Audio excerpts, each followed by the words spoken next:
لا إله إلا الله.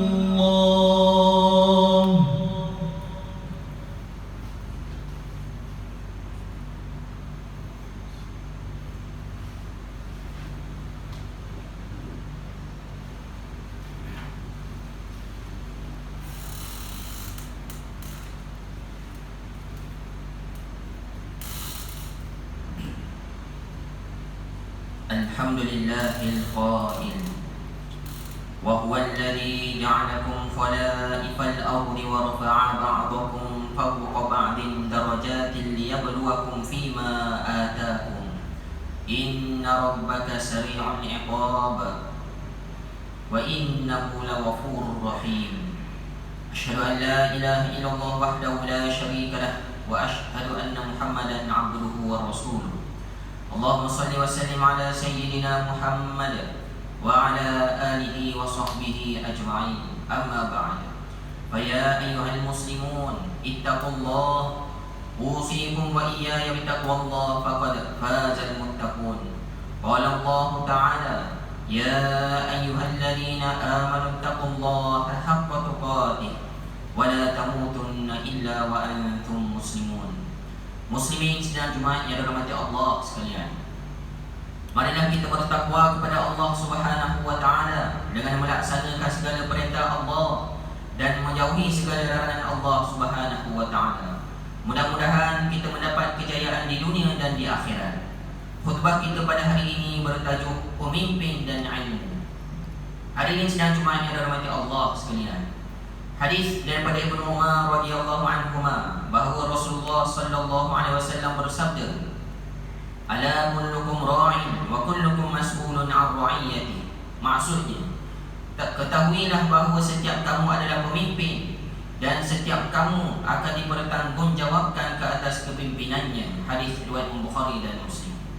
Hadirin sidang Jumaat yang dirahmati Allah sekalian, Islam menegaskan tentang peranan dan fungsi setiap manusia sebagai pemimpin dan pengurus bagi segala urusan yang diamanahkan kepadanya.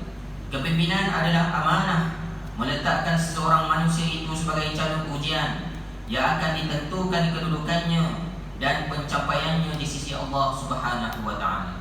Firman Allah Subhanahu wa taala di dalam surah Yunus ayat 14, A'udzubillahi minasyaitonir rajim. ثم جعلناكم خلائف في الأرض من بعدهم لننظر كيف تعملون. Maksudnya, kemudian kami jadikan kamu wahai umat Muhammad khalifah-khalifah di bumi, menggantikan mereka yang telah dibinasakan itu, supaya kami melihat apa pula corak dan bentuk kelakuan yang kamu akan lakukan.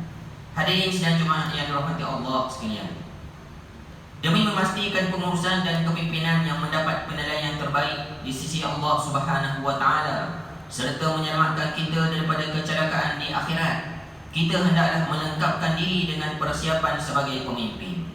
Persiapan yang paling diperlukan adalah ilmu pengetahuan, khususnya ilmu yang berkait dengan peranan sebagai seorang pemimpin. Kita tidak cukup sekadar mempunyai kemahiran teknikal dan pengurusan yang berkaitan dengan bidang kita sahaja. Ini kerana kesudahannya kelak kita bukan sahaja disoal oleh majikan, rakyat, ketua, juru audit, bahkan kita akan disoal oleh Allah Subhanahu wa taala yang mencipta kita, yang meletakkan kita dengan tugas-tugas tertentu sebagai salah seorang manusia yang hidup bermasyarakat. Khalifah Umar bin Al-Khattab radhiyallahu anhu telah mengingatkan kita tentang perlunya ilmu sebelum menjadi pemimpin. Beliau menegaskan, tafaqahu qabla an tasawwadu. Hendaklah kamu belajar menjadi faqih sebelum kamu dilantik menjadi pemimpin. Hadis riwayat Imam Bukhari. Keperluan mempersiapkan diri dengan ilmu bukan sekadar untuk menjayakan kepimpinan dan manfaat umat sahaja. Bahkan kita lebih kerap diingatkan tentang kehancuran dan kemusnahan yang berlaku adalah natijah daripada kejahilan manusia yang menjadi pemimpin, sedangkan peranan kepimpinan yang sebenar adalah mengurus manusia dan alam ini dengan ilmu berpandukan syariat Allah Subhanahu wa taala. Islam memerlukan pemimpin yang menguasai ilmu agama dan ilmu kepimpinan. Sekiranya pemimpin tersebut hanya menguasai ilmu agama wajiblah ia menguasai ilmu-ilmu kepimpinan dan politik. Sebaliknya, sekiranya pemimpin tersebut hanya menguasai ilmu kepimpinan ataupun politik sahaja, wajiblah pula ia menguasai ilmu agama ataupun mendampingi dan mendapatkan nasihat daripada orang-orang agama. Maka tidak wajar ada ilmu agama dan ilmu politik tetapi tidak mengamalkannya. Hadis daripada Abu Hurairah radhiyallahu anhu bahawa Rasulullah sallallahu alaihi wasallam bersabda, "Fa idza dhiyatil amanah fantazirus sa'ah." Qala, "Kaifa idha'atuha?" Qala, "Idza wusidatil amru ila ghairi ahlihi fantaziris sa'ah."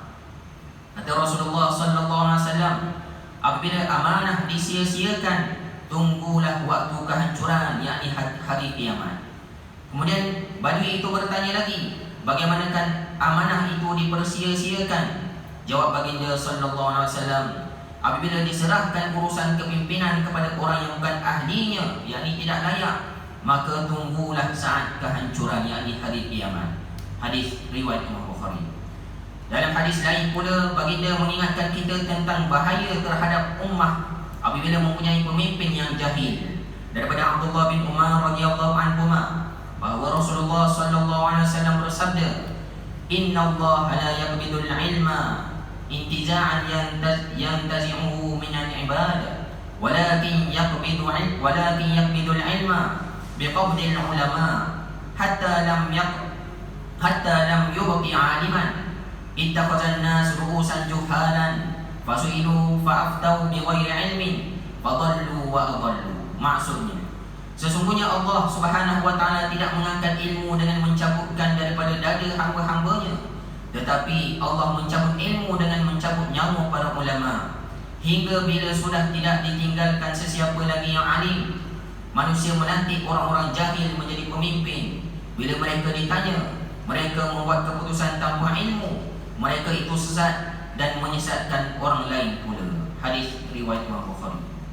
Hadirin sidang Jumaat yang dirahmati Allah sekalian, sejarah telah mencatatkan bahawa generasi awal Islam telah memilih pemimpin mereka dalam kalangan orang yang berilmu dan memahami tanggungjawab agama. Lihatlah kepada para khulafaur rasyidin yang menggantikan Rasulullah sallallahu alaihi wasallam memimpin umat. Mereka adalah orang-orang yang paling alim dalam kalangan para sahabat. Demikian juga Khalifah Umar bin Abdul Aziz yang terkenal dengan keadilannya itu. Beliau juga seorang alim yang sangat memahami urusan dan hukum hakam Islam. Dalam sejarah kita di negeri Selangor, Sultan juga bukan sekadar mendampingi ulama dan cinta kepada ilmu agama. Mereka juga berkecimpung dalam ilmu agama. Malah baginda juga terlibat secara langsung menjadi khatib dan imam. Contohnya Sultan Alauddin Sulaiman Shah, Sultan Selangor yang ke-6, telah menulis dua buah kitab pohon agama yang dijadikan buku teks di sekolah-sekolah agama ketika itu. Ini menggambarkan kecintaan baginda kepada ilmu dan tahap keilmuan baginda dalam Islam. Sejarah juga merakamkan bahawa baginda sering menyampaikan khutbah Jumaat, khutbah hari raya di atas mimbar Masjid Al-Aidin, Kuala Langat. Ilmu itu mestilah dipahami, dirasa dan diamalkan sehingga dapat dihayati dalam kehidupan. Pemimpin masa kini dan masa depan wajib mencontohi kehebatan pemimpin masa lalu. Sebagai seorang pemimpin Muslim, mereka hendaklah memahami ilmu tauhid, fiqh dan akhlak. Jika pemimpin kuat akidah tetapi tidak solat, maka tidak layak menjadi pemimpin. Jika pemimpin kuat solat tetapi mempunyai akhlak yang buruk, seperti suka menyebar fitnah dan mengamalkan rasuah, pun tidak layak menjadi pemimpin. Oleh itu, pemimpin yang kuat pegangan akidah, amalan syariah yang istiqamah dan berakhlak yang mulia adalah pemimpin yang layak dan sesuai untuk menjadi contoh dan dihormati oleh rakyat. Muslimin dan Jumaat yang dirahmati Allah sekalian, sebagai mengakhiri khutbah Jumaat pada hari ini, marilah sama-sama kita memberi tumpuan dan perhatian kepada beberapa tausiah berikut. Yang pertama, setiap pemimpin hendaklah sentiasa menuntut dan mengamalkan ilmu fardu ain dan fardu kifayah sebagaimana yang diperintahkan oleh Allah Subhanahu wa taala. Yang kedua, pemimpin yang berilmu tanpa amal akan tersesat, dan pemimpin yang beramal tanpa ilmu adalah menyesatkan. Yang ketiga, setiap pemimpin akan dipersoalkan di akhirat tentang kepimpinannya dan apa yang dia pimpin. أعوذ بالله من الشيطان الرجيم الذين إن مكناهم في الأرض أقاموا الصلاة وآتوا الزكاة وأمروا بالمعروف ونهوا عن المنكر ولله عاقبة الأمور. Maksudnya yaitu mereka umat Islam yang jika kami berikan mereka kekuasaan memerintah di muka bumi ini, nescaya mereka mendirikan solat serta menunaikan zakat, dan mereka menyuruh berbuat kebaikan serta melarang daripada melakukan kejahatan dan perkara yang mungkar. Dan ingatlah, Allah jugalah kesudahan segala urusan. Surah Al-Hajj ayat 41. Barakallahu li wa lakum fil Qur'anil azim wa nafa'ani wa iyyakum bima fihi minal ayati wa dzikril hakim wa taqabbala minni wa minkum tilawatah innahu huwas samiul alim. Aqulu qawli hadza wa astaghfirullahal azim li wa lakum wa lisairil muslimin wal muslimat fastaghfiruhu innahu huwal ghafurur rahim.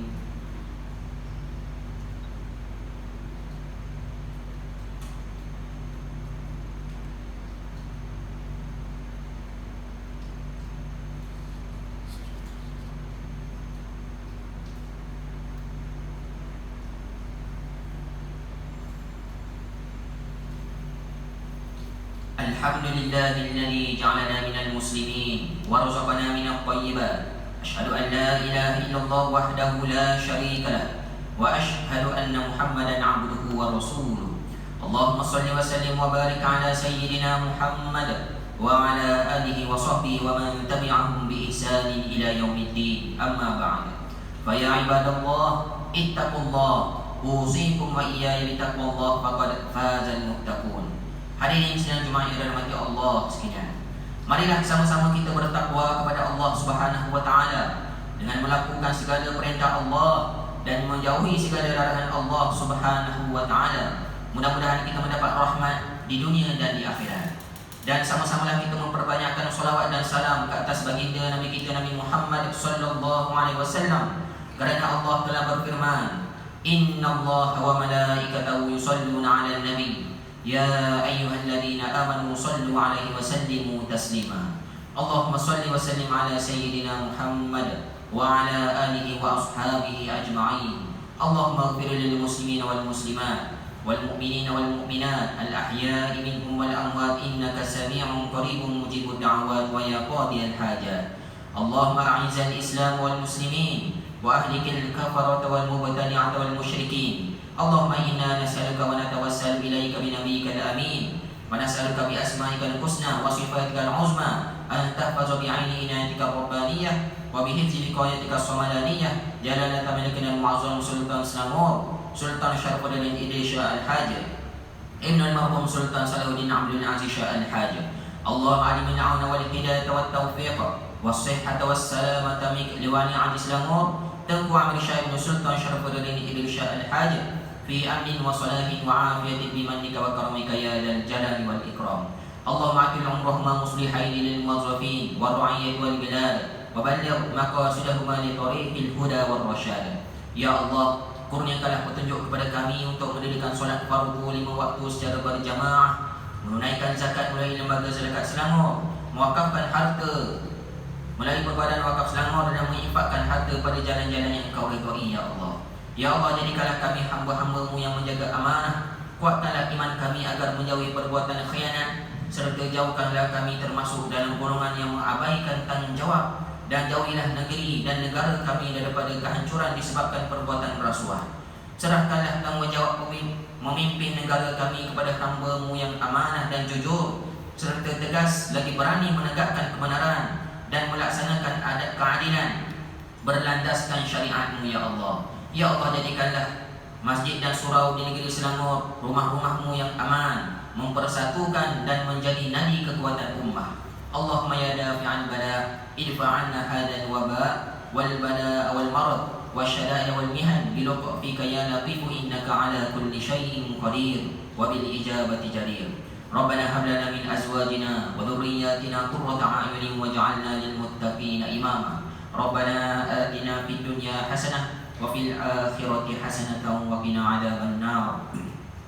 Ibadallah, innallaha ya'muru bil 'adli wal ihsan wa ita'i dzil qurba wa yanha 'anil fahsya'i wal munkari wal baghi يعظكم لعلكم تذكرون فاذكروا الله العظيم يذكركم واشكروه على نعمه يزدكم واسألوه من فضله يعطكم ولذكر الله أكبر والله يعلم ما تصنعون